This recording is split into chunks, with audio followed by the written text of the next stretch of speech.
Ironically, the Bible does mention, carvings in the flesh and tattoos of sorts in Leviticus as something to avoid, but in the context, it's all revolving around pagan practices, getting markings for the dead and almost associated with the worship of pagan gods. And in that sense, it's wrong.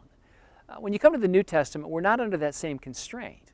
There's not a law that says. In fact, the Bible's silent about such things.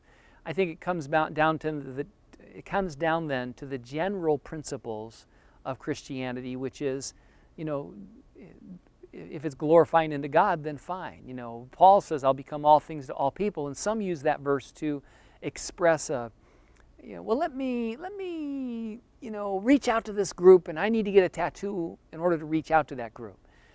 If that is indeed the case, then fine, but I don't know if you can make a strong case that having a tattoo or not is going to make your love and your grace shine any more toward that individual. We think sometimes we have to become what they are in order to identify, and that's not what Paul is saying there. So I think it comes down to a practical thing. Is this something you're going to want to live with the rest of your life? Are you going to want to get something that glorifies God, and yet down the road will that expression of what you think glorifies God be different? So I think you just have to use wisdom. And of course, all of this applies to those of you that are not under the constraints of a parent, which if that's the case, then you've got to honor your father and mother's wishes on that, and they might not be so excited about a tattoo. But at the end of the day, there's absolutely nothing wrong. It's not a sin to have a tattoo.